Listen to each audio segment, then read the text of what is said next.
Economics নিয়ে পড়াশোনা করেছি ভাই, এমনি এমনি কথা বলতেছি না।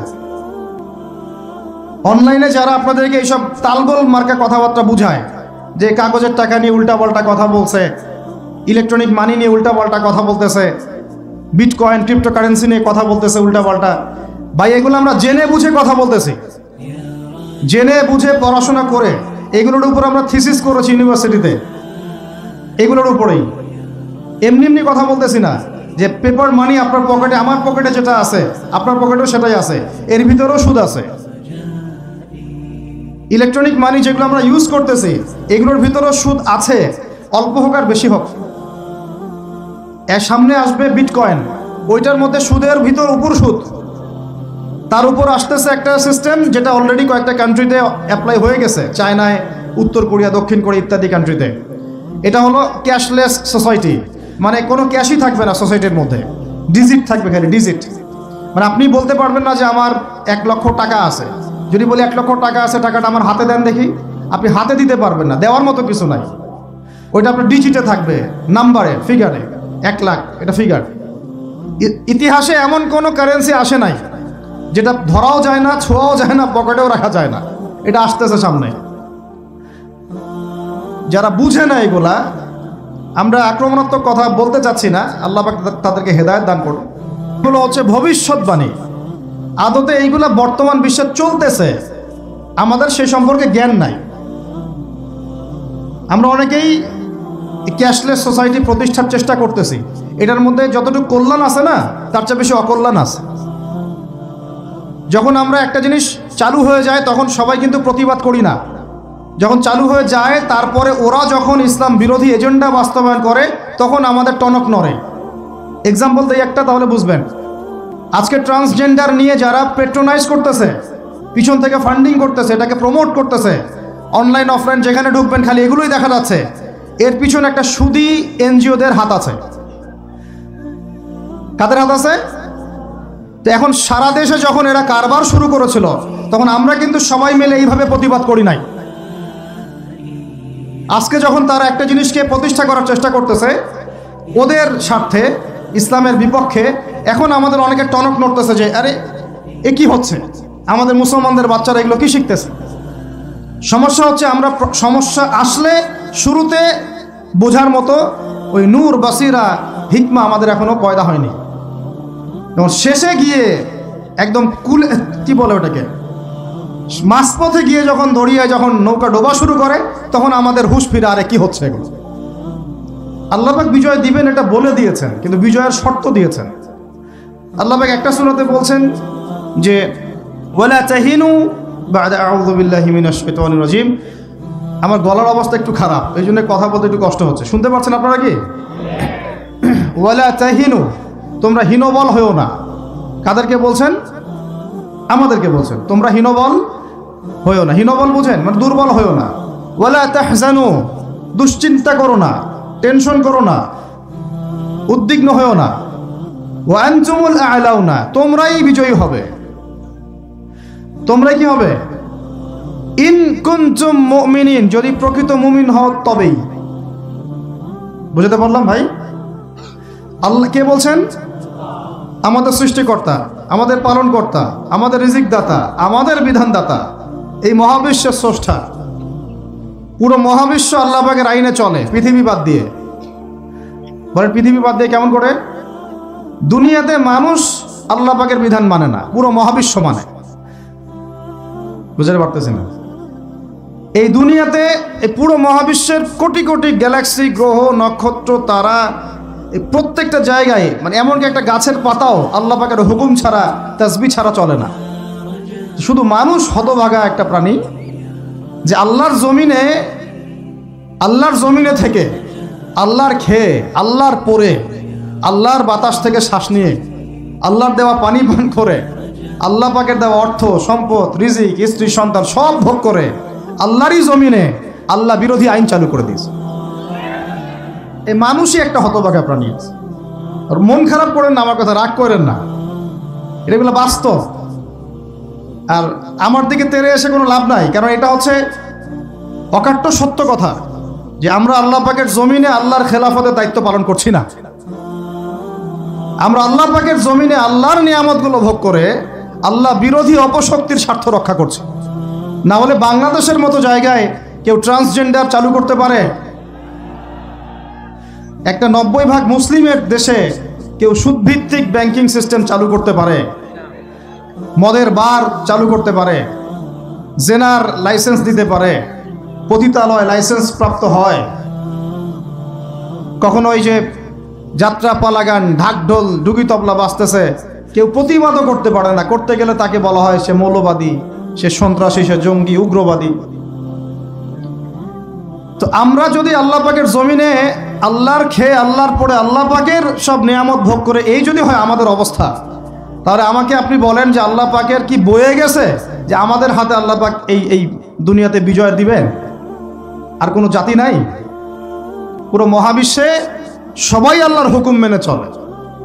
সূরা বনী ইসরাঈল পড়েন, এমন কোন সৃষ্টি নাই আল্লাহ পাকের যে আল্লাহর তাসবিহ পাঠ করে না।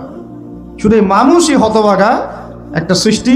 আমরা, আল্লাহ মাফ করেন আমাদেরকে, নামাজও পড়ে না। কি করে না? পাঁচবার দিনে বলা হচ্ছে হাইয়া আলাস সালাহ, হাইয়া আলাল ফালাহ, সাফল্যের জন্য আসো, সালাতের জন্য আসো, কল্যাণের জন্য আসো। কানে ঢুকে না, যায় না নামাজ পড়তে। কোরআন, ওই যে বললাম, বাসায় সবার বাসায় কোরআন আছে। এমন কোন ব্যক্তি আছেন আপনারা যে আপনাদের বাসায় কোরআন নাই? প্রত্যেকের বাসায় আছে। এমনকি আপনার ফোনের মধ্যে অ্যাপসে আছে, খুলে দেখার সময় নাই। সময় কোথায়? মানে এত ব্যস্ত, সকাল থেকে রাত পর্যন্ত এতই ব্যস্ত মানুষ হতভাগা যে কোরআন খুলে দেখার সময় নাই। আবার বলে, এসব কথা বললে আবার বলবে যে আমরা কি ইসলাম কম বুঝি? আপনারাই ইসলাম বোঝেন, আমরা বুঝি না। আপনারাই মুসলমান, আমরা মুসলমান না, এইগুলা বলবে। উমর রাদিয়াল্লাহু আনহু ঠিকই বলেছিলেন আজকে থেকে এই 1400 বছর আগে, যে ইসলাম ধ্বংস হবে যখন দেখবা তিনটা বিষয় সমাজে চলছে। এক, দল্লাতুল আলেম, আলেমরা যখন পথভ্রষ্ট হয়ে যাবে তখন সমাজে ইসলাম ধ্বংস হয়ে যাবে। দুই, ওয়াল আইম্মাতুল মুদিল্লিন, যখন আসবে এমন কিছু শাসক যারা পথভ্রষ্ট, মুদিল্লিন, তখন সমাজ ইসলাম ধ্বংস হবে। আর ওয়াল মুনাফিকিন ফি জিদারি কিতাবিল্লাহ, যে মুনাফিকরা যখন আল্লাহর কিতাব নিয়ে বাকবিতনটা করবে, মুনাফিকরাই বাকবিতনটা করবে যে আমরাই বেশি বুঝি ইসলাম, তোমরা বোঝো না। আর বাংলাদেশে টকশোয়ের সংস্কৃতি চালু না হলে আমরা এটা বুঝতে পারতাম না যে আসলে হাদিসটা সত্য। মাথার উপরতে যায় কথা কিছু না, পরে লেকচার রিপিট শুনে নিন। মূল জায়গায় আসি। কোরআন ঘরে আসে, আমরা তেলাওয়াত করি না। নামাজের আজান কানে আসে, নামাজে যাই না। শেষ রাত্রে আল্লাহ পাক প্রথম আসমানে নেমে আসেন। কিভাবে নেমে আসেন আমরা জানি না, ওইটার কাইফিয়ত ব্যাখ্যা করার আমাদের দরকারও নাই। আল্লাহ পাক বলেছেন, বাস ঈমান রাখি। এবং আল্লাহ পাক আহ্বান করতে থাকেন, কে আছো আমার কাছে কিছু চাইবা, আমি তোমাকে দিব। সুবহানাল্লাহ। কে আছো আমাকে ডাকবা, আমি তোমার ডাকে সাড়া দিব। কে আছো আমার কাছে ক্ষমা চাইবা, আমি ক্ষমা করে দিব। এইভাবে ফজর পর্যন্ত আল্লাহ পাক আহ্বান করতে থাকেন। আমরা ওই সময় ফেসবুক চালাই, রিল্যাক্সে ঘুম দেই। তাহলে নামাজের আজান কানে যায়, নামাজ পড়ি না, কোরআন বাসায় আছে, তেলাওয়াত করি না, খুলেও দেখি না, 40 কুলখানি বাদ দিয়ে। আর শেষ রাত্রে আল্লাহ পাক আহ্বান করতে থাকেন, আমি উঠে ওযু করে 2টা রাকাত নামাজ পড়ে একটু দোয়া করব, সেটা পারি না। এই আমি আবার যখন দিনের বেলায় এলেম শিখতে যাই, এমন জায়গায় এলেম শিখতে যাই যেখানে নারী পুরুষ একাকার অবস্থা, ফ্রি মিক্সিং। আমি এমন এলেম শিখতে চাই যে এলেমটা আমাকে 20 বছরে 20টা সূরাও শিখায় না। 20টা হাদিস আপনার মুখস্থ নাই, আমি চ্যালেঞ্জ করতেছি আপনাকে। 20টা হাদিস আপনি দাঁড়ায় বলেন, ছোট ছোট হাদিস খালি। যেমন আমিরুল মুমিনিন উমর ইবনে খাত্তাব রাদিয়াল্লাহু আনহু قال قال رسول الله صلى الله عليه وسلم انما الاعمال بالنيات وانما لكل امرئ ما نوى فمن كانت هجرته الى الله ورسوله فهجرته الى الله ورسوله ومن كانت هجرته الى الدنيا يصيبها او امرأة কি يتزوجها فهجرته الى ما هاجر ইলাইহি। এরকম ছোট্ট আপনি আমাকে 20টা হাদিস শুনান। যারা 20 বছর পড়াশোনা করেছেন জেনারেল লাইনে, দাঁড়ান দেখি কার সাহস আছে। এই হচ্ছে আপনাদের শিক্ষার অবস্থা। তারপরে আপনি আবার যখন চাকরি ক্ষেত্রে যান, ঘুষ ছাড়া আপনার চাকরি হচ্ছে না। এই হলো অর্থনৈতিক জীবনের অবস্থা। আবার চাকরি ব্যবসা বাণিজ্য যাই করছেন এর মধ্যে ম্যান্ডেটরি মাস্ট বি সুদ আছে। কি আছে? এই মাপে কম দেওয়া তো আছেই, অন্যের সম্পদ আত্মসাৎ তো আছেই, পণ্যে ভেজাল দেওয়া তো আছেই, তারপরে সিন্ডিকেট তো আছেই, যেটার দাম এখন এই রজবের কয় তারিখ? রজবের 14-15 হবে না? তো এই রজবের 14-15-তে যে পণ্যের দাম 200 টাকা, 1.5 মাস পরেই সেই পণ্যের দাম হবে 400 টাকা। এই হলো অর্থনৈতিক জীবনের অবস্থা। আর সুদের সাথে সম্পৃক্ত না হলে তো আমাদের ঘুম হচ্ছে না। বাংলাদেশের 64,000 গ্রাম বাংলা বলি না আমরা, 64,000 গ্রাম বাংলায় একাধিক সুদী এনজিও আছে, সবাই সুদী কারবার করতেছে। আমাদের মা বোনরা ওখানে সমিতিতে নাম লেখাচ্ছে, আমরাও নাম লিখাইছি অনেকে। কিস্তি শোধ করতে হচ্ছে, জমি বন্ধক রাখো, বাছুর বন্ধক রাখো, গরু বন্ধক রাখো। শেষমেশ ধনীরা ধনী হচ্ছে, গরিবরা গরিব হচ্ছে। কারণ আল্লাহ পাক এই কিতাবের মধ্যেই বলেছেন, সূরা বাকারার শেষের দিকে আছে যে ইয়া আইয়ুহাল্লাযীনা আমানু, হে মুমিনগণ, ইত্তাকুল্লাহ, আল্লাহকে ভয় করো, ওয়া যারু মা বাকিয়া মিনার রিবা, সুদ ছেড়ে দাও, ইন কুনতুম মুমিনিন, যদি মুমিন হয়ে থাকো, ওয়া ইল্লাম তাফআলু, সুদ যদি না ছাড়ো, ফাআযানু বিহারবিন মিনাল্লাহি ওয়া রাসূলিহি, আল্লাহ এবং তার রাসূলের সাথে যুদ্ধের ঘোষণা শুনে না। আয়াত বুঝলেন? আয়াতটা কি বুঝলেন? আল্লাহ পাক বলছেন যারা সুদ খায় বা সুদ না ছাড়ে এরা আল্লাহ এবং তার রাসূল মুহাম্মদ সাল্লাল্লাহু আলাইহি ওয়াসাল্লামের বিরুদ্ধে অস্ত্র নিয়ে দাঁড়ায় আছে। তো আপনার আমার কল্যাণ হবে না ভাই? দুনিয়ায় পরকালে কল্যাণ হবে না? আমরা হাউজে কাউসারের পানি তো পাবো ইনশাআল্লাহ, আমরা কবরের উত্তর তো দিতে পারবো ইনশাআল্লাহ, আমাদের জন্য নবী সাল্লাল্লাহু আলাইহি ওয়াসাল্লাম সুপারিশ তো করবেন ইনশাআল্লাহ। সুপারিশ তো নবীজি করবেন, এটা ঠিক আছে, এটা তো ঠিক আছে। কিন্তু কোরআনে যে আল্লাহ পাক বললেন যে সুদ যদি তোমরা না ছাড়ো তাহলে জেনে রেখো তোমরা আল্লাহ এবং তার রাসূলের বিরুদ্ধে যুদ্ধ করতেছো। তো এখন এটা আমরা কিভাবে আল্লাহ পাককে বুঝ দিব? দুনিয়াতে না বুঝ দিলাম, দুনিয়াতে হয়তো কারো ক্ষমতা আছে, জবানটা বন্ধ করে দিল, এই কথা বলতে পারবেন না, চুপ একদম, সম্ভব কি না? দুনিয়াতে হয়তো সুদের মহাজন যারা একত্রিত হয়ে দেখা গেল যে একে তো সরাইতে হবে রাস্তা থেকে, এ তো মারাত্মক কথা বলতেছে, না হয় দিল, হতেও তো পারে, ইতিহাসে হয় নাই এমন। তারপরে কারো হয়তো দুনিয়াবি স্বার্থ আছে, বুঝাচ্ছে আমার বউ আছে, বাচ্চা আছে, চাকরি বাকরি কেমনে ছাড়ি ইত্যাদি। তো সব না হয় বুঝলাম, আল্লাহ পাকের সামনে আপনি এখন কি বুঝটা দিবেন? রাসূলের সামনে দাঁড়ায় কি বুঝটা দিবেন? দিতে হবে কি না জবাবটা?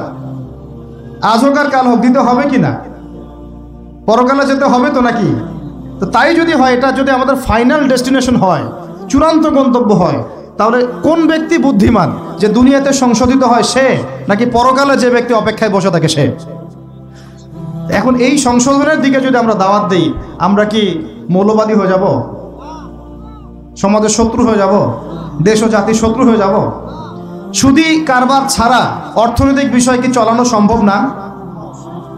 হ্যাঁ, যখন এই সুদী ব্যাংকিং সিস্টেম ওয়ার্ল্ড ব্যাংকেরটা তো 1995-এর দিকে আসছে, তারও আগে ছিল ওই যে ব্রিটেনের দি ব্যাংক অফ ব্রিটেন, যেটা প্রথমে ছিল, প্রথমের দিকে আর কি।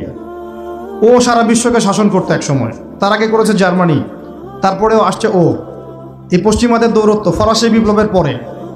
তো ওয়ার্ল্ড ব্যাংক আসছে 1995-এর দিকে, 45-এর পরে। এর আগে মুসলমানরা বিশ্ব শাসন করে নাই, 4 খলিফা করেন নাই, উমাইয়ারা, আব্বাসীয়রা, ফাতেমেরা, মোগলরা, তুর্কিরা, ওসমানীয়রা, তারা কি বিশ্ব শাসন করে নাই? তো তখন কি সুদ দিয়ে পুরো বিশ্বের অর্থনীতি পরিচালিত হয়েছে? বিকল্প কোনো ব্যবস্থা কি কোরআন এবং হাদিসে নাই?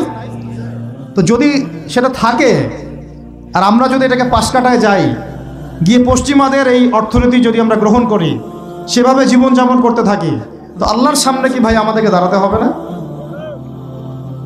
আল্লাহ পাক আমাদের সবাইকে যেন কথাগুলো মন দিয়ে বোঝার তৌফিক দান করে। এখন যদি পুরো সিস্টেমটা আমরা চেঞ্জ করতে না পারি, ওই ক্ষমতা আমাদের নাই মনে করেন, ব্যক্তি জীবন থেকে সুদ দূর করা যাবে না? আমাকে কি রাষ্ট্র প্রশাসন একদম সুদ না খাইলে অ্যারেস্ট করে নিয়ে যাবে? আমি যদি বলি আমি সুদ খাবো না, সুদভিত্তিক ব্যাংকিং সিস্টেমে আমি ডিলিংস করব না, অ্যাকাউন্ট থাকতে পারে আপনার, কিন্তু আপনি ডিলিংস করতেছেন না, ঠিক আছে, সুদের টাকা যদি আসেও ওটা আপনি ছেড়ে দিচ্ছেন, নিচ্ছেন না, এবং সুদি এনজিও কারবার এগুলোর সাথে আপনি যুক্ত হচ্ছেন না। তো আপনাকে কি অ্যারেস্ট করে নিয়ে যাওয়া হবে জেলখানায়? কেন খাচ্ছিস না বলেন, নিয়ে যাওয়া হবে? এখনো ওই রকম দুঃসাহস দেখানোর মতো লোক বাংলাদেশে আসে নাই যে আপনি সুদ না খাইলে আপনাকে জোর করে ধরে নিয়ে যাবে। আছে এরকম কেউ? কখনো করবে না তারা এই কাজটা, ইনশাআল্লাহ। আর যদি করে তাহলে তো আল্লাহর গজব নেমে আসবে। তো এখন তাহলে সুদ খাচ্ছে কে? আপনি, আমি নিজেই। কে খাচ্ছে তাহলে? আমরা নিজেরাই খাচ্ছি। হয় আমি খাচ্ছি, না হলে আপনি খাচ্ছেন, না হলে আপনার স্ত্রী খাচ্ছে, না হলে আপনার বাবা খাচ্ছে।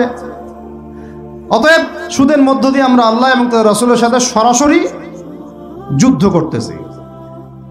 বদরের যুদ্ধে কি আবু জাহেলরা পরাজিত হয় নাই?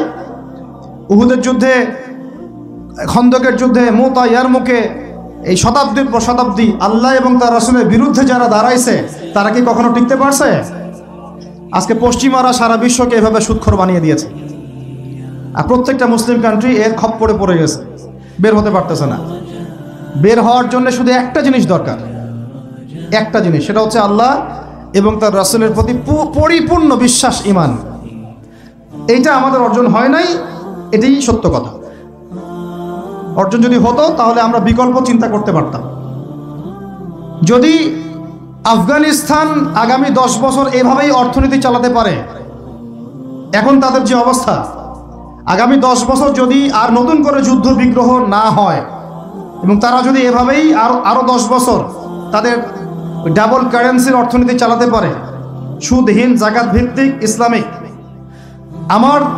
আমাদের বিশ্বাস আগামী 10 বছরে দেখবেন তারা মার্কিন ডলারের উপরে আধিপত্য বিস্তার করেছে, ইনশাআল্লাহ। ইনশাআল্লাহ। আমি ইকোনমিক্স নিয়ে পড়াশোনা করেছি ভাই, এমনি এমনি কথা বলতেছি না।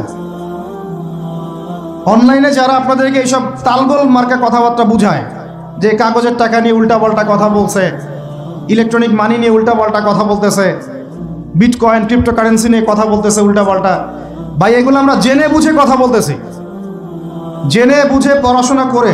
এগুলোর উপর আমরা থিসিস করেছি ইউনিভার্সিটিতে, এগুলোর উপরেই।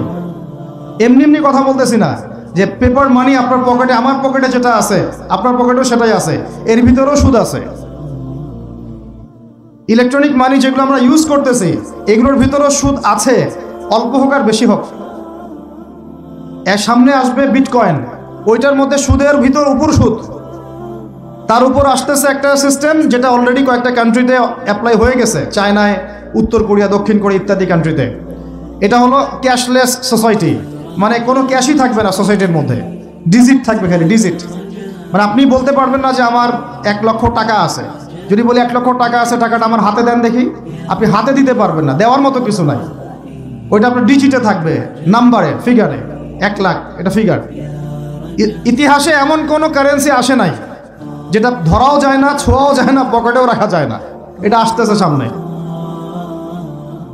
যারা বুঝে না এগুলা, আমরা আক্রমণাত্মক কথা বলতে চাচ্ছি না, আল্লাহ পাক তাদেরকে হেদায়েত দান করুন। এগুলো হচ্ছে ভবিষ্যৎবাণী, আদতে এইগুলা বর্তমান বিশ্বে চলতেছে, আমাদের সেই সম্পর্কে জ্ঞান নাই। আমরা অনেকেই ক্যাশলেস সোসাইটি প্রতিষ্ঠার চেষ্টা করতেছি, এটার মধ্যে যতটুকু কল্যাণ আছে না তার চেয়ে বেশি অকল্যাণ আছে। যখন আমরা একটা জিনিস চালু হয়ে যায় তখন সবাই কিন্তু প্রতিবাদ করি না, যখন চালু হয়ে যায় তারপরে ওরা যখন ইসলাম বিরোধী এজেন্ডা বাস্তবায়ন করে তখন আমাদের টনক নড়ে। এক্সাম্পল দেই একটা, তাহলে বুঝবেন। আজকে ট্রান্সজেন্ডার নিয়ে যারা পেট্রোনাইজ করতেছে, পিছন থেকে ফান্ডিং করতেছে, এটাকে প্রমোট করতেছে, অনলাইন অফলাইন যেখানে ঢুকবেন খালি এগুলোই দেখা যাচ্ছে, এর পিছনে একটা সুদী এনজিওদের হাত আছে। কাদের হাত আছে? তো এখন সারা দেশে যখন এরা কারবার শুরু করেছিল তখন আমরা কিন্তু সবাই মিলে এইভাবে প্রতিবাদ করি নাই। আজকে যখন তারা একটা জিনিসকে প্রতিষ্ঠা করার চেষ্টা করতেছে ওদের স্বার্থে, ইসলামের বিপক্ষে, এখন আমাদের অনেকে টনক নড়তেছে যে আরে এ কি হচ্ছে, আমাদের মুসলমানদের বাচ্চারা এগুলো কি শিখতেছে। সমস্যা হচ্ছে আমরা সমস্যা আসলে শুরুতে বোঝার মতো ওই নূর, বাসিরা, হিকমা আমাদের এখনো পয়দা হয়নি। এবং শেষে গিয়ে একদম কুলে, কি বলে ওটাকে, মাঝপথে গিয়ে যখন দড়িয়ে যখন নৌকা ডোবা শুরু করে তখন আমাদের হুঁশ ফিরে, আরে কি হচ্ছে এগুলো। তো আল্লাহ পাক আমাদেরকে বিজয় দিবেন এটা প্রতিশ্রুতি দিয়েছেন। যে একটা নিয়ে কথা বলতে গেলে ভিতরে চলে গেছে, আমার সমস্যা এটাই, আলোচনা করতে গেলে একটু বেশি ভিতরে চলে যাই, পরে আর বেরোতে পারি না। আপনারা কি আলোচনা বুঝতে পারতেছেন?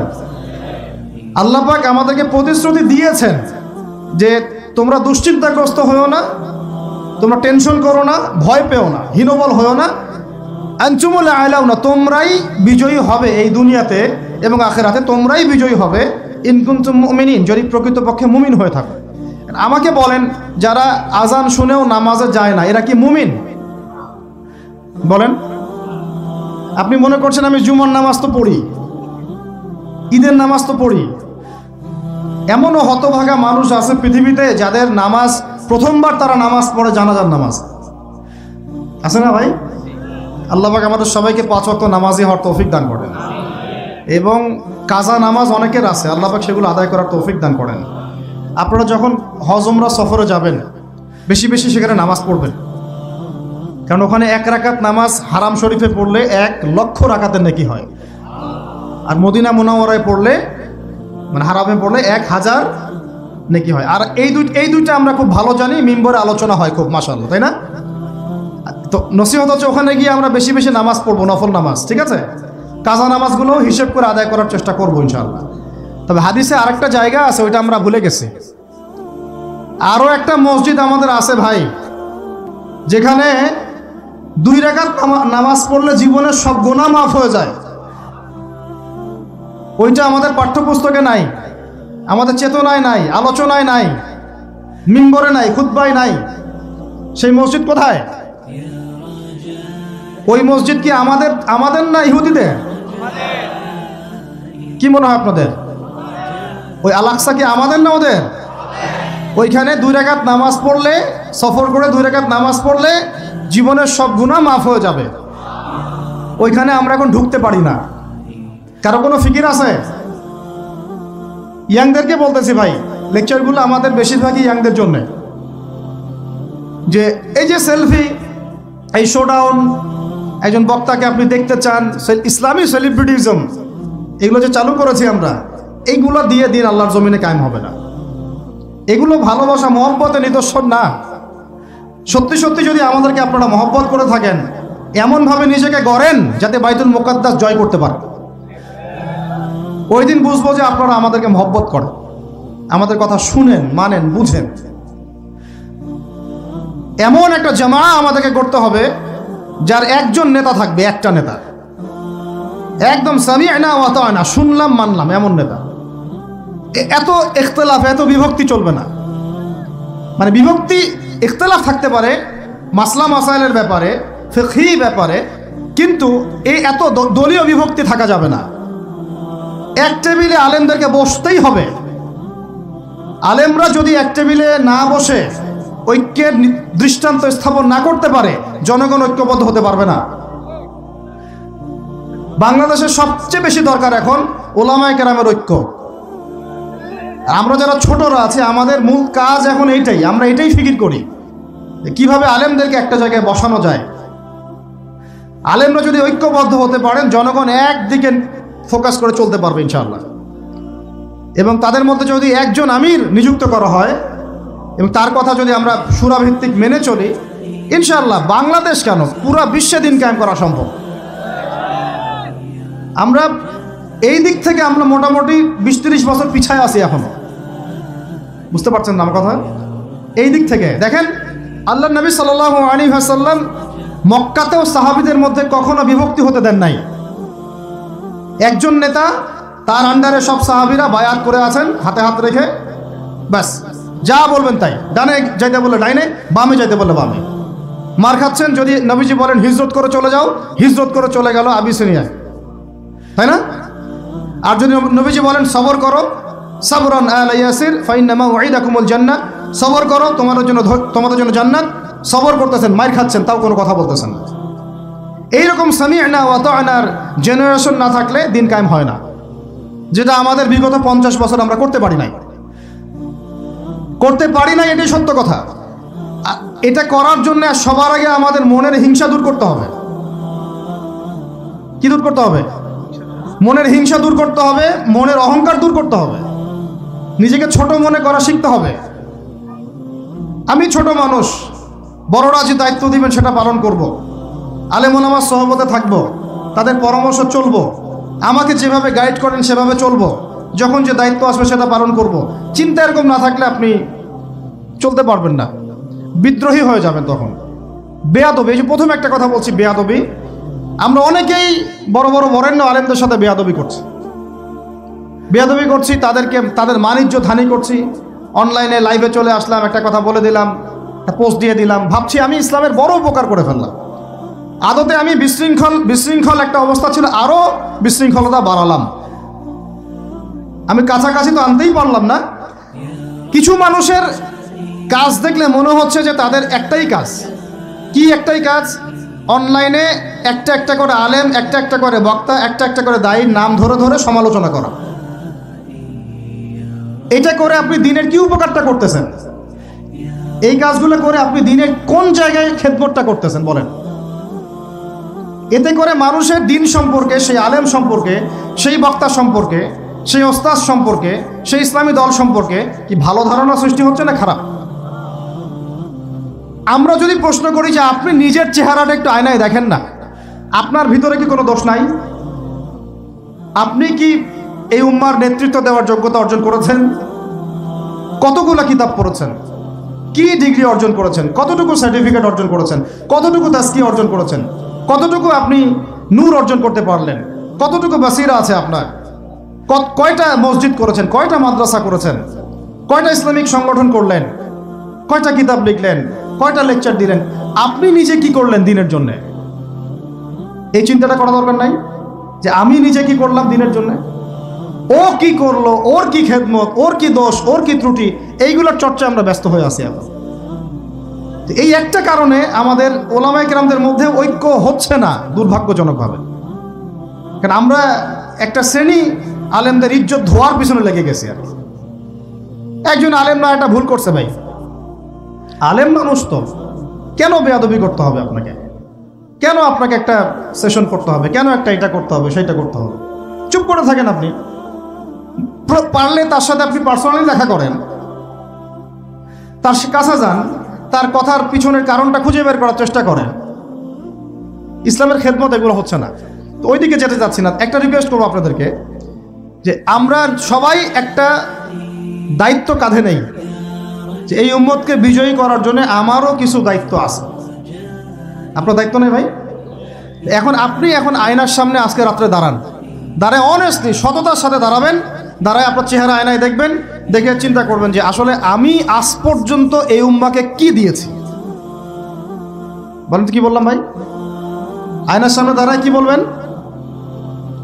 আমি আদনান, আমি আব্দুর রহমান, আমি আব্দুর রহিম, আমি অমুক, আমি তমুক, আমি ইসলামকে, উম্মাকে, আল্লাহকে, রাসূলকে কি দিয়েছি এই পর্যন্ত।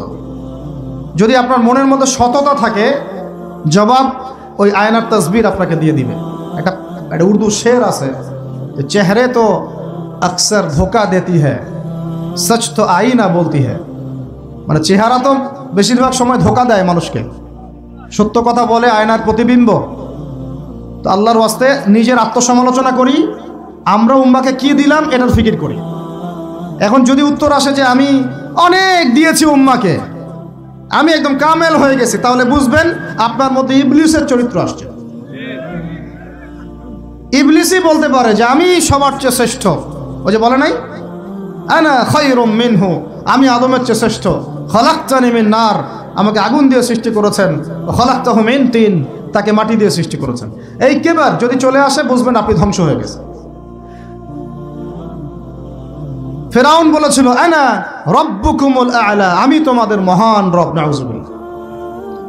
আর একজন আল্লাহর বান্দা খালি বলবে আল্লাহুম্মা ইজআলনি ফি আইনি সগীরা ওয়াজআলনি ফি আ'য়ুনিন নাসি কাবীরা। আল্লাহ তুমি আমাকে নিজের চোখে ছোট বানায় দাও আর অন্য মানুষের চোখে আমাকে বড় বানায় দাও, আমিন। তো আত্মসমালোচনা করতে হবে কিনা ভাই? এখন যদি আমার উত্তর আসে যে না আমি তো আসলে ভাই কিছু করতে পারি নাই, এই টুকটাক কিছু লেকচার দিয়েছি এতটুকুই, এখনও আমি উম্মাকে ঐক্যবদ্ধ করতে পারি নাই, উলামায়ে কেরামকে এক জায়গায় আনতে পারি নাই। আমি এখনও কোনো ইসলামিক বড় কোনো অ্যাসোসিয়েশন ফর্ম করতে পারলাম না। এখন পর্যন্ত আমি 100টা কিতাব লিখতে পারি নাই। এখনও আমি ইফতা দেওয়ার মতো বা মুফতি হওয়ার মতো যোগ্যতা অর্জন করিনি। এখনও আমার কোরআনের কত জ্ঞান শেখা বাকি, কত আলেমের সোহবতের থেকে নূর নেওয়া বাকি, এখনও কত দূর যাওয়া বাকি। এই চিন্তাগুলো যদি মনের মধ্যে আসে, তখন দেখবেন রাতে আপনার ঘুম হারাম হয়ে গেছে। তখন আপনার প্রচেষ্টা চলবে ইনশাল্লাহ কীভাবে এগুলো আপনি অর্জন করতে পারবেন। ওই গুটি কয়েক মানুষকে দিয়ে দিন কায়েম হবে ইনশাল্লাহ। আমার কথায় রাগ করলেন নাকি? একটু মন খারাপ করলে আল্লাহ পাক ওই ওসিলায় যদি আপনাকে আবার দিনের দিকে নিয়ে আসেন, আমার লেকচার ওয়াজ করা সার্থক। একটু আঘাত পাইলে আমি খুশি হব। সরকার, প্রশাসন, জনগণ, আমাদের মা বোন, আপনারা, আমাদের পরের প্রজন্ম, কেউই আমাদের শত্রু না। আমাদের শত্রু বরং আমার বা আমাদের চেয়ে ভালো কোনো বন্ধুই নেই আপনাদের। আমার বা আমাদের চেয়ে ভালো কোনো বন্ধু নাই আপনাদের। যারা আছে এদের ব্যাপারে একটা স্টেটমেন্ট বলে দিই আমি, যে তুঝ জैसा दोस्त हो तो दुश्मन की कोई जरूरत नहीं। ওইরকম বন্ধু যদি থাকে তাহলে দুশ্মনের কোনো দরকার হবে না। এই বিশ্বে যারা পশ্চিমাদেরকে বন্ধু বানাইছে ওদের কোনো দুশ্মনের দরকার নাই। একদম খোলামেলা বললেন, ইসরায়েলের সাথে যারা আতাত করেছে ওদের দুশ্মনের দরকার নাই। পশ্চিমা আমেরিকাদের সাথে যারা বন্ধুত্ব করে চলছে এদের দুশ্মনের কোনো দরকার নাই। দেখে নিন, এদের চরিত্র হচ্ছে এরা একটা মুখ নিয়ে আপনার সামনে আসবে, ওদের একটা স্বার্থ পিছনে থাকবে, ওই স্বার্থ উদ্ধার করার জন্য বন্ধুর বেশে আপনার সামনে আসবে। এরপর স্বার্থ উদ্ধার করা শেষ, আপনার গর্দান নামাই দিবে। তারপরে বিশ্বাস করতেছেন না? আমরা ওদেরকে চিনি, কারণ আমরা আল্লাহর কিতাব পড়ি রে ভাই। আল্লাহ পাক এই কিতাবের সূরা মাঈদার 51 নম্বর আয়াতে বলেছেন, ইয়া আইয়ুহাল্লাযীনা আমানু, হে মুমিনগণ, লা তাত্তাখিযুল ইয়াহুদা ওয়ান নাসারা আউলিয়া, তোমরা এই ইহুদিদেরকে আর নাসারা খ্রিস্টানদেরকে বন্ধুরূপে গ্রহণ করো না। কে বলেছেন ভাই? আমার কিছু বলার আছে এখানে? কোন ইহুদি কোন খ্রিস্টানকে? আল্লাহ পাকে সবার কথা বলছেন? উত্তর না। ওদের মধ্যেও কিছু কিছু ভালো মানুষ আছে, সত্য এটা। কিছু কিছু ভালো মানুষ আছে। কারা তাহলে? কাদেরকে নিষেধ করলেন আল্লাহ পাক? আল্লাহ পাক বলছেন বা'দুহুম আউলিয়াউ বা'দ, ওদের মধ্যে কিছু আছে যারা একে অপরের বন্ধু। একে অপরের, বলেন তো ইসরায়েল আর আমেরিকা কি একে অপরের বন্ধু না বন্ধু না? এদেরকে বন্ধুরূপে গ্রহণ করতে আল্লাহ নিষেধ করেছেন। এই আয়াতটা এখন ওই মধ্যপ্রাচ্যের এই হাবিবিদেরকে কে বুঝাবে? কে বুঝাবে? এই জর্ডানের রাজাকে কে বুঝাবে? আমাদের সৌদের কিংকে কে বুঝাবে? লেবাননকে কে বুঝাবে? এই যে গলফ কান্ট্রিদেরকে কে বুঝাবে যে আল্লাহ পাক বলেছেন ইহুদি এবং খ্রিস্টানদের মধ্যে যারা একে অপরের বন্ধু, এদেরকে আমরা বলি জায়নিস্ট। কি বলি? জায়নিস্ট, মানে জায়নবাদী। এরা জায়নিস্ট মুভমেন্ট চালু করেছে সারা ওয়ার্ল্ডে। এদের উদ্দেশ্য হচ্ছে হোলি ল্যান্ডটা দখল করা, মানে ওই নীল নদ থেকে ইউফ্রেটিস পর্যন্ত দখল করে ওইখানে দাজ্জালের শাসন কায়েম করা। এটা ওদের লক্ষ্য। এই একটা লক্ষ্যে ওরা আগাচ্ছে। এদেরকে আল্লাহ পাক বন্ধুরূপে গ্রহণ করতে নিষেধ করেছেন। এই আয়াতটা আপনি ওদেরকে কিভাবে বুঝাবেন? আল্লাহ পাক আরো বলছেন ওয়ামা ইয়াতাওয়াল্লাহুম মিনকুম। আয়াত কিন্তু শেষ হয়নি এখনো। আল্লাহ পাক বলছেন ওয়ামা ইয়াতাওয়াল্লাহুম মিনকুম, তোমাদের মধ্যে হে মুমিনরা কেউ যদি ওদের দিকে মুখ ফিরাও, মানে ওদেরকে অ্যালায়েন্স রূপে গ্রহণ করো, ফাইন্নাহু মিনহুম, তুমি তখন তাদের অন্তর্ভুক্ত হয়ে যাবে। নাউযুবিল্লাহ। তার মানে কি তারা কাফের হয়ে যাবে? আমরা কি তাহলে এদের সবাইকে কাফের বলছি, তাকফির করছি? উত্তর না। যারা বলে আমরা এদেরকে তাকফির করেছি, এরা ডাহা মিথ্যাবাদী। এরা হচ্ছে ডাহা মিথ্যাবাদী। আমরা এ ধরনের মধ্যপ্রাচ্যের শাসকদেরকে তাকফির করি নাই, আগেও করিনি, এখনো করি না, ভবিষ্যতেও ইনশাল্লাহ করব না। আল্লাহ পাক কি বলছেন তাহলে? আল্লাহ পাক আয়াতের শেষে উত্তর দিচ্ছেন ওয়ামা ইয়াতাওয়াল্লাহুম মিনকুম ফাইন্নাহু মিনহুম, তোমাদের মধ্যে কেউ যদি ইহুদি নাসারাদের সাথে, জায়নিস্টদের সাথে জোট গঠন করো, ওদেরকে বন্ধুরূপে গ্রহণ করো, তাহলে তোমরা তাদের অন্তর্ভুক্ত হয়ে যাবে, আমাদের কেউ থাকবে না। এর মানে তারা কি হবে? ইন্নাল্লাহা লা ইয়াহদিল কওমাজ জালিমিন, আল্লাহ পাক এই জালেমদেরকে হেদায়েত দেন না। তার মানে তারা হবে জালেম। কি হবে? আল্লাহ পাক শব্দ ইউজ করেছেন কি? জালেম। অতএব যদি কেউ জায়নিস্টদেরকে মিত্ররূপে, বন্ধুরূপে গ্রহণ করে, সে ব্যক্তি হোক, সমাজ হোক, সরকার হোক, রাষ্ট্র হোক, সে জালেম হয়ে যাবে। কি হবে ভাই? সে কি কাফের হবে? উত্তর না।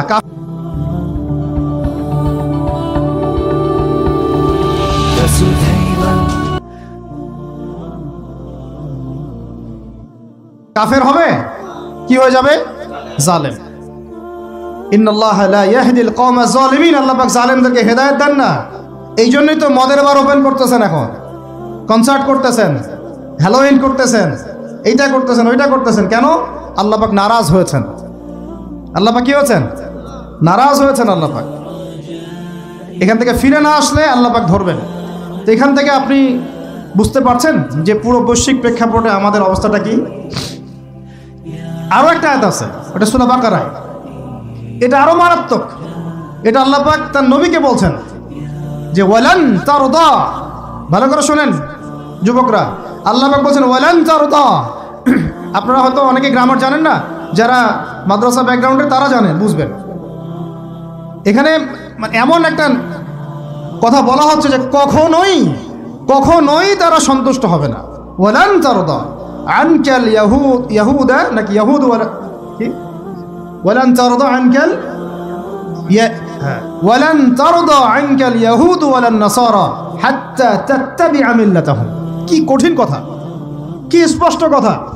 আমরা কি আল্লাহ পাককে তাফসির শিখাইতে যাব? আমরা কি আল্লাহ পাককে তাউইল শিখাইতে যাব? আমরা কি আল্লাহকে ব্যাখ্যা শিখাইতে যাব? আল্লাহর কালামের স্পষ্ট কথার কোনো ব্যাখ্যার দরকার নাই। এটা তো আয়াতুল মুহকামাত, এটা তো মুতাশাবিহাত আয়াত নয়। আল্লাহ পাক বলছেন ওয়ালান তারদা, কোশ্চিন কালেও সন্তুষ্ট হবে না, আনকা, হে নবী, তোমার উপরে। কারা সন্তুষ্ট হবে না? আল ইয়াহুদু ওয়ালান নাসারা, ইহুদি এবং নাসারারা। এরা কোশ্চিন কালেও তোমার উপরে হে নবী সন্তুষ্ট হবে না। হাত্তা তাত্তাবিআ মিল্লাতাহুম, যতক্ষণ না তুমি ওদের মিল্লাত, ওদের ধর্ম গ্রহণ করছো। আর কিছু বলতে হবে ভাই? হ্যাঁ, আপনি যদি এখন ওদের সব, ওদের শিক্ষা, ওদের সংস্কৃতি, ওদের রাজনীতি, ওদের বিশ্ব রাজনীতি, ওদের কূটনীতি, ওদের মানে যা যা আছে, ওদের যা কিছু আছে, দর্শন, এগুলোর সামনে আত্মসমর্পণ করেন, বলেন হ্যাঁ এগুলো খুব ভালো, আমরা এগুলো মেনে নিচ্ছি, হ্যাঁ তোমরা আমার দোস্ত বন্ধু, ওরা আপনার কোনো ক্ষতি করবে না, কোনো ক্ষতি করবে না। কিন্তু যদি আপনি এগুলোর বিরুদ্ধে দাঁড়ান, না তোমাদের এইসব গডলেস উল্টাপাল্টা আল্লাহ বিরোধী শিক্ষা এগুলো চলবে না, তোমাদের সুদভিত্তিক অর্থনীতি চলবে না, তোমাদের এই আল্লাহ বিরোধী এই যে জিও পলিটিক্স চলবে না, তোমাদের এই মুসলিমদের উপর অত্যাচার নিধন এগুলো চলবে না, তোমাদের এই সব জুলুম নির্যাতন চলবে না, এইগুলো কথা যদি আপনি বলে ওদের বিরুদ্ধে দাঁড়ান, কথা দিয়ে দাঁড়ান, কলম দিয়ে দাঁড়ান, অ্যাসোসিয়েশন দিয়ে দাঁড়ান, বা একটা জাতিগতভাবে প্রতিবাদ করেন, বা আপনি ওদের জুলুমের বিরুদ্ধে দাঁড়িয়ে যান, বলেন যে না আমরা ফিলিস্তিনিদের পাশে আছি, প্রয়োজনে আমরা ওদের পক্ষে যুদ্ধ করব, এই ধরনের কোনো কথা যদি আপনার মুখ দিয়ে বেরিয়ে যায়, মুখ ফসকেও যদি বেরিয়ে যায়, দেখবেন ওরা পুরো শক্তি নিয়ে আপনার বিরুদ্ধে ঝাঁপায় পড়ছে। বুঝতে পারেন নাই মনে? আর কেমনে বললে বুঝবেন আমার জানা নাই, এর চেয়ে আর খোলামেলা কোনো কথা বলা সম্ভব না। এই হলো কোরআনের কথা। আরো আছে, আরো বলি একটা, নিতে পারবেন তো? এই একটা নিতে পারবেন তো? আল্লাহ নেওয়ার তৌফিক দান করেন। কোরআনের কিছু আয়াত আছে সবাই নিতে পারে না। কোন কোন আয়াত আছে শুনলে মানুষ মনে করে যে কোরআন তো আমার জন্যই নাজিল হয়েছে, আর কোন কোন আয়াত আছে শুনলে মানুষ মনে করে এই আয়াতটা নাজিল করার কি দরকার ছিল। নাউযুবিল্লাহ। এখন এই যুগ চলতেছে, সব মানতে রাজি, কিসের পর্দা, পর্দার কি দরকার? সব মানি কোরআনের, যাকাত ভিত্তিক, কিসের যাকাত, যাকাত দেওয়ার কি দরকার? সব মানি, চোরের আবার হাত কাটতে হবে কেন? মানবতা বিরোধী কাজ। সব মানি কোরআনের, ব্যভিচার করলে রজম কেন করতে হবে? এটা তো বর্বর মধ্যযুগীয় আইন। কথা বুঝতে পারে না? কোরআনের সবাই নিতে পারে না। কোরআনে 400 থেকে 450 জায়গায় আছে যে আল্লাহ রাব্বুল আলামিনের দিন প্রতিষ্ঠার জন্য তোমরা দাওয়াতের পাশাপাশি জিহাদ করো। কি করো? ওই শব্দ নিতেই পারে না মানুষ, শুনলেই যারা ইসলামের বিরুদ্ধে আছে, সরাসরি বিরুদ্ধে আছে, ওরা তো এমনি নিতে পারেই না, এটা আলাদা বিষয়। যারা দাড়ি টুপিওয়ালা কালিমা পড়া কিছু মুসলমান আছে, মুনাফিক নামধারী মুসলমান, এরাও নিতে পারে না। দেখেন নাই কি অবস্থাটা হইল অক্টোবর মাসে? এই যে প্যালেস্টাইন ইস্যু নিয়ে এই প্রকাশ্য একটা জিহাদ চলতেছে ইহুদিদের সাথে, একদম স্পষ্ট, সবাই চিনতেছে কারা হকপন্থী কারা বাতিলপন্থী। একটা মানুষ যে নামাজ পড়ে না সেও চিনতে পারতেছে যে হ্যাঁ এরা জালেম, এরা মাজলুম, তাই না? প্রশাসনের সবাই, প্রশাসনের 98% ভাই এটাই বিশ্বাস করে যে ইসরায়েল জালেম, এই ফিলিস্তিনের ভাইরা মাজলুম। অনেক অনেক ভাইয়ের সাথে আমাদের দেখা হয়, কথা হয়, চা খাই। আল্লাহ পাক তো একটা জায়গা দিয়েছেন আলহামদুলিল্লাহ মহব্বতের। তারা বলে যে হুজুর, যদি সত্যি আমাদের সুযোগ থাকতো বা আমাদেরকে যদি আল্লাহ পাক সুযোগ দিতেন বা ওইরকম কোনো নেতা আমাদের থাকতো, আমরা সবার আগে গিয়ে ওখানে যুদ্ধ করতাম। তা আমাদের দেশের প্রশাসনের লোকজন বলেছে, কথা বুঝতে পারতেছেন? Do you need more power, more control? Then you need VPS hosting from Hostinger. More storage. কিন্তু মুসলমান নামধারী, আলেম নামধারী কিছু দাড়ি টুপিওয়ালা বুঝতে পারলো না যে ওই ভাইরা মাজলুম আর এরা জালেম। এরকম চলমান তাজা একটা জাজল্যমান ইস্যুতেও ঘুরিয়ে ফিরিয়ে ইনিয়ে বিনিয়ে ইসরায়েলের পক্ষ নেওয়া শুরু করলো। এটা নিয়ে বলতে বলতে আমি ক্লান্ত হয়ে গেছি, আর আমি এগুলো বলতেও চাই না, আমার লজ্জা লাগে। এদের বিরুদ্ধে দু একটা কথা বলতে আমার এনার্জি লস হয় এবং লজ্জাও লাগে। নির্লজ্জ শ্রেণী, নির্লজ্জ। দেখেন সিরাজউদ্দৌলার নাম শুনেছেন? বেচারা পরাজিত হয়েছে। বেচারা কি হয়েছে? কিন্তু লড়াই করে পরাজিত হয়েছে। মীর জাফরের নাম শুনেছেন? ও বেটা ব্রিটেনের হাত ধরে জয়লাভ করেছে, জয়লাভ করে মসনদেও বসেছে, কিন্তু কিয়ামত পর্যন্ত মানুষ গাদ্দারদেরকে মীর জাফর নামে ডাকে। কথা বুঝতে পারেন নাই? তো সবসময় দুনিয়ার সাফল্য, দুনিয়ার বিজয়, দুনিয়ার আধিপত্য সবকিছু না। জনগণ সব বুঝে এখন। বাংলাদেশের ইয়াং জেনারেশন স্পেশালি, তারা অনেক পড়াশোনা করে এখন, বুঝে, আলেমদের সাথে থাকে। হক বাতিল এভাবে আপনি আলাদা করতে পারবেন না। হককে বাতিল, বাতিলকে হক বানাইতে পারবেন না। ইনশাল্লাহ হক হকের জায়গায় স্পষ্ট থাকবে, বাতিল বাতিলের জায়গায় স্পষ্ট থাকবে। এই সময়গুলোতে মানুষ বলেছে যে যে ভাইরা শিশু হত্যার প্রতিবাদ করতেছে, বোনদের ইজ্জত নিধনের প্রতিবাদ করতেছে, বোম্বিংয়ের প্রতিবাদ করতেছে, এদের আকীদা ঠিক নাই, এদের মানহাজ ঠিক নাই, এরা সঠিক মুসলমান না। এরকম অবস্থায় মানুষ বলেছে আইয়ুবী রাহিমাহুল্লাহ যখন আক্রমণ করে বাইতুল মুকাদ্দাস জয় করেছিলেন, উনারও আকীদা মানহাজ ঠিক ছিল না। এরকম অবস্থায়ও মানুষ বলেছে বাংলাদেশের মাটিতে বসে দাড়ি টুপিওয়ালা পাগড়ি জুব্বা নিয়ে বলেছে যে হামাস এটা বিচ্ছিন্ন জনগোষ্ঠী এবং ওই নাকি অপরাধী, সক্ষমতা নাই, কেন সে যুদ্ধ করতে গেল। বলেছে যে হামাসকে সৃষ্টি করেছে নাকি ইসরায়েল। তো এই হলো অবস্থা। না এদের আকীদার কোনো সঠিক জ্ঞান আছে, না সত্যিকারের মানহাজের সঠিক জ্ঞান আছে, আর না ইতিহাসের কোনো সঠিক জ্ঞান আছে। হামাস সৃষ্টি হয়েছে 1994 সালের দিকে। কত সাল বলেন? 1989 থেকে 92 সালের মধ্যে একটা চুক্তি হয়েছিল। আমি তো বলি আমার সামনে বসান, আর বসতে চাইলে অনলাইনে বাহাসের কথা বলে, তো অনলাইনে না, যদি পান আপনারা ধরে নিয়ে আমাদের মাদ্রাসায় নিয়ে আসবে। ধরে কি করবেন? আমাদের মাদ্রাসার সামনে বসায় দিবেন। অনলাইনে কোনো বাহাস হয় না, অফলাইনে হবে, সামনাসামনি। কিতাব যত কিতাব আছে নিয়ে আসুক, সমস্যা নাই, কিন্তু অনলাইনে না। হবে কোথায়? অফলাইনের সামনাসামনি, টেবিল থাকবে, দুই দিকে দুজন বসবে। প্রয়োজনে প্রশাসন থাকবে, প্রয়োজনে আমাদের আরো বড় বড় ওলামায়ে কেরামরা থাকবেন, তারা এখানে এটাকে জাজ করবেন। এই যে কথাটা বললো হামাসকে সৃষ্টি করেছে কি ইসরায়েল। আমি শুধু অর্থনীতি নিয়ে পড়ি নাই, আমরা 6টা সাবজেক্ট নিয়ে পড়ছিলাম ইউনিভার্সিটিতে। আমাদের ফ্যাকাল্টির মধ্যে 6টা সাবজেক্ট মেইন ছিল, মেজর।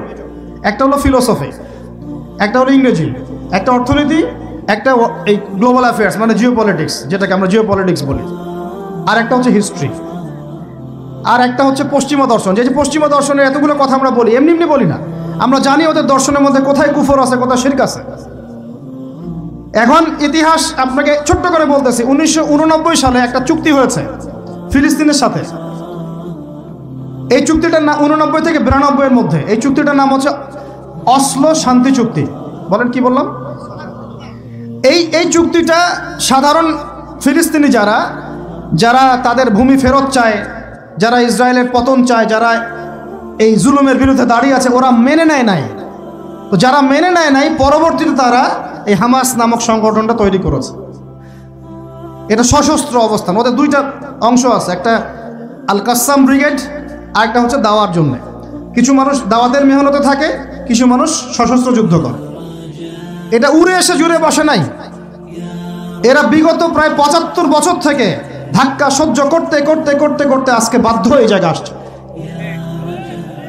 একটা কিতাব বাজারে আসবে ইনশাল্লাহ, আপনারা দোয়া করেন যেন কিতাবটাকে মানে সবচেয়ে সেরাভাবে যেন আল্লাহ পাক আনার তৌফিক দান করেন। এর নাম হচ্ছে হুরমাতুল আকসা। কি নাম? আল্লাহ পাক যেন তৌফিক দান করেন, আমিন। একদম বিগত 5000 বছরের ইতিহাস আপনাকে দিয়ে দিব ইনশাল্লাহ। কত বছর? 5000 বছর পুরাতন ঘটনা আল আকসা। কত বছর ভাই? 5000 বছর। ওইটা ইব্রাহিম আলাইহিস সালামের হিজরতের জায়গা। ওখান থেকে ইয়াকুব আলাইহিস সালামের ছেলেরা মিশরে আসছে। ওইখান থেকে মুসা আলাইহিস সালামের যুগে তারা আবার গিয়েছে আল আকসা দখল করতে। ওইখানে আমালেকা সম্প্রদায়ের সাথে জিহাদ হয়েছে। তালুতের বাহিনীর মধ্যে দাউদ ছিলেন, তিনি জালুতকে পরাজিত করে ওইখানে ইসলামী খেলাফত কায়েম করেছিলেন 40 বছর। তারপরে আসছে সুলাইমান আলাইহিস সালামের 40 বছর। তারপরে ওদেরকে নেবুজাত নেজার বের করে দিয়েছে। তারপরে ঈসা আলাইহিস সালাম আসছেন, ঈসা আলাইহিস সালামকে তারা মানে নাই।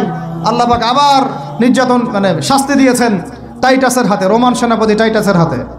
তারপরে এরা মদিনায় গিয়ে আক্রাগারে বনু কুরাইজা, বনু কাইনুকা, বনু নাজিরে, খাইবারে এদেরকে আল্লাহ নবী যুদ্ধ করে বের করে দেন।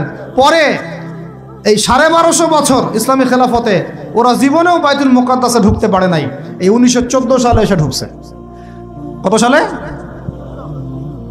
5000 বছরের ইতিহাস তো ভাই আমি 5 মিনিটে বলতে পারবো না। সংক্ষিপ্ত করে বুঝালাম যে 1250 বছর তারা বাইতুল মুকাদ্দাসের আশপাশেও ঘেঁষতে পারে নাই। এই ব্রিটিশদের সহযোগিতা নিয়ে ঢুকেছে 1914 থেকে 18-র মধ্যে, প্রথম বিশ্বযুদ্ধ চলাকালীন, যখন ওসমানীয়রা ব্রিটিশদের বিরুদ্ধে ছিল। ওসমানীয়দেরকে পরাজিত করে ওরা এই জায়গাটা দখল করেছে। করার পরে ওই জায়গায় কিন্তু দেখেন জায়গা দখল করে ব্রিটেন ওখানে থাকে নাই, ওই ইহুদিদেরকে জায়গা দিয়ে দিয়েছে। রহস্যজনক না? এত লিবারেট করলো, করে নিজে থাকে নাই, ইহুদিদেরকে থাকতে দিল।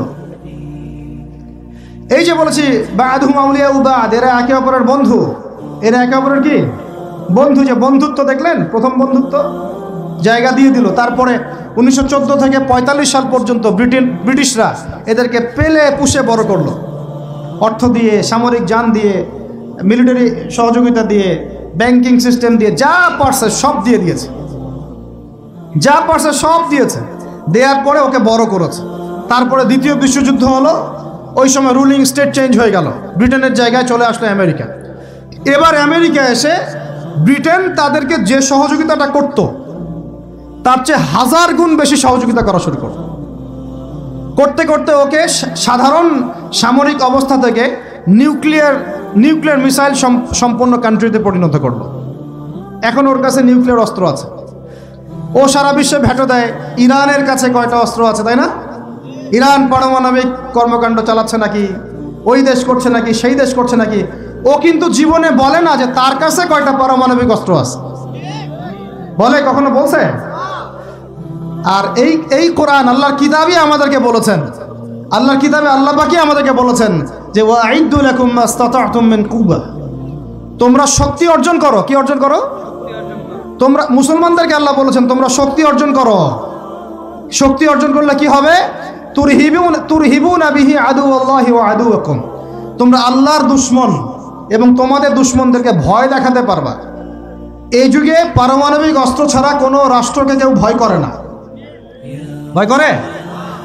ওই আয়াতের উপরে আমল মুসলমানরা আমরা করতে পারি নাই, আমল করেছে ইসরায়েল। বুঝাতে পারলাম না? বুঝাতে পারি নাই মনে হয়। এই আয়াতের উপরে আমরা আমল করতে পারিনি এখনো। আমল করেছে কারা?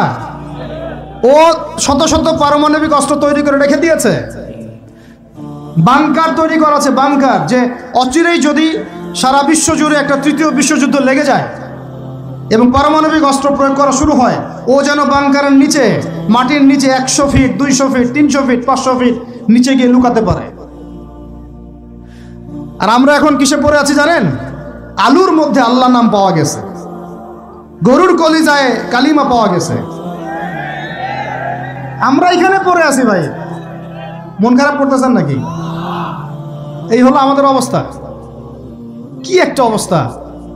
আমরা পড়ে আছি এখনো কলা নিয়ে। কলা মানে রাস্তাঘাটে আমরা বের হব হনুমানের মূর্তি নিয়ে, বানরের মূর্তি নিয়ে, দেখেন নাই?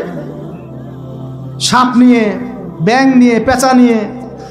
এগুলো হচ্ছে আমাদের সায়েন্স অ্যান্ড টেকনোলজির, প্রযুক্তির অগ্রগতি, তাই না ভাই? আজ পর্যন্ত আমরা কয়টা অ্যাপস তৈরি করতে পারলাম, কয়টা সফটওয়্যার তৈরি করতে পারলাম, কয়টা মিসাইল তৈরি করতে পারলাম। আমাদের আকাশ, এই পুরো আকাশ, আমার কথা রাগ করে না, আমি কারো দুশ্মন না, জাস্ট আমি আমার জায়গা থেকে অ্যাজ এ নাগরিক কথা বলছি। আমাদের দেশের আকাশ সুরক্ষিত না, সুরক্ষিত না, 100% সুরক্ষিত না।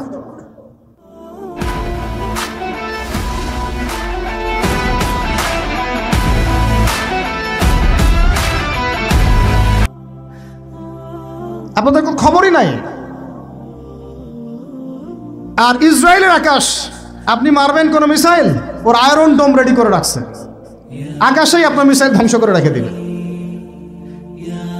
যে কাজগুলো আমাদের করা দরকার, আল্লাহ পাক আমাদেরকে করতে বলছেন এই কিতাবের মধ্যে, যে তোমরা ওয়াইদ্দু লাকুম মাসতাতাতুম মিন কুওয়া, সাধ্যমতো শক্তি অর্জন করো তোমরা। কাদেরকে বলছেন? আমাদের হিন্দু ভাইদেরকে, ইহুদিদেরকে, খ্রিস্টানদেরকে, বৌদ্ধদেরকে। কিন্তু পুরো বিশ্বের হিন্দু ভাইরা, বৌদ্ধরা, ভাই বলছি আমি, আদম সন্তান তো তারা নাকি, ওই সেন্সে বলছি আর কি। হিন্দু সম্প্রদায়, বৌদ্ধ সম্প্রদায়, চাইনিজদের বৌদ্ধ সম্প্রদায়, রাশিয়ান, আমেরিকান, ন্যাটোদের এই খ্রিস্টান সম্প্রদায়, ইহুদি সম্প্রদায়, ওরা সবাই এই আয়াতের উপর আমল করে দেখিয়ে দিয়েছে। আর আমরা বললাম পড়ে আছে কিসে ভাই? ওই যে আমিনটা জোরে হবে, নাচতে হবে। হাতটা আমি এখানে বাঁধবো না, এখানে বাঁধবো না, এইখানে বাঁধবো না, এইখানে বাঁধবো। আর কিছু মানুষের ওয়াজের টপিক এইগুলা, ওয়াজের টপিক এইগুলা, মানে ইখতলাফি মাসআলাগুলোকে নিয়ে বাহাস করতে চায়। আরে ভাই, যেগুলাতে ইখতলাফ আছে মাসআলায়, সেগুলো নিয়ে তো বাহাস হয় না। এটা তো ইখতলাফি মাসআলা, ফিকহি ইখতলাফি মাসআলা, এটারও দলিল আছে, দেখা যাবে এটারও দলিল আছে। কোনোটার খুব বেশি শক্ত, কোনোটার একটু কম, কোনোটা একটু জয়ীফ, কোনোটা একটু জাল, বা কোনোটা হাসান, বা কোনোটা মুতাওয়াতির পর্যায়ে, এরকমই হবে হয়তো। আমরা পড়ে আছি এইখানে। কিছু মানুষকে আমার এটা বুঝতে 10 বছর লাগছে। কিছু মানুষকে সমাজে লেলিয়ে দেওয়া হয়েছে, লাগিয়ে দেওয়া হয়েছে বাংলাদেশের মুসলমানকে এগুলোতে ব্যস্ত রাখার জন্য। তোমাদের চোখ খুলো, তোমরা তোমাদের আকলের দরজা খুলো। যুবক ভাইরা, তোমরা চোখ খুলো, কলবের দরজা খুলো। বড়রা, আপনারা চোখ খুলেন। এদেরকে লাগিয়ে দেওয়া হয়েছে মুসলমানদের মধ্যে এই সিলি বিষয়গুলোকে নিয়ে দ্বন্দ্ব সৃষ্টি করার জন্য। এগুলো নিয়ে মসজিদ ভাগ করে ফেলতেছে, মাদ্রাসা ভাগ করে ফেলতেছে। ফরজ ঐক্য নষ্ট করে হলেও মুস্তাহাব প্রতিষ্ঠা করতে হবে। ফরজ ঐক্য নষ্ট করে হলেও মুস্তাহাব প্রতিষ্ঠা করতে যাচ্ছে। কি একটা অবস্থা বলেন! ইন্না লিল্লাহি ওয়া ইন্না ইলাইহি রাজিউন। যখন মানুষের ঐক্যবদ্ধ হওয়া উচিত, আমাদেরকে ওদের সাথে লড়াই না করে সমকক্ষ হওয়া দরকার। যে শক্তিতে, অর্থনীতিতে, সমর নীতিতে, সব দিক থেকে আমরা সমমানের, ওরা আমাদের দিকে চোখ রাখাতে পারবে না, এগুলো নিয়ে ভাবা দরকার। আমরা পড়ে আসি এখন এইগুলো নিয়ে। এদিকে অর্থনীতিতে সুদ খাচ্ছি দিব্যি, আল্লাহর আইন একটাও বাস্তবায়ন করতে পারতেছি না আমরা। ঐক্য বিনষ্ট হয়ে যাচ্ছে। ওলামায়ে কেরামের সংখ্যা কম, এই চেয়ারে বসার মানুষদের সংখ্যা কম। আমাদেরকে এখন বসতে হয়, আমরা আল্লাহর কাছে কান্নাকাটি করি, যেটা কি হচ্ছে? আমি কি নিয়ামত পাচ্ছি না ফিতনায় পড়ে আছি? আমি কি আল্লাহর নিয়ামত প্রাপ্ত বান্দা না ফিতনায় নিপতিত হলাম? স্টেজ ভর্তি ওলামায়ে কেরাম বসে থাকেন, বড় বড় মুহাক্কিক আলেমরা। আমাকে কথা বলতে হচ্ছে, আমি নাদান নগণ্য বান্দা। তাহলে আমি কি ফিতনায় পড়ে আছি, না আল্লাহ পাক আমাকে নিয়ামত দিয়েছেন? এটাই ভাবতে কুল কিনারা পাচ্ছি না আমরা।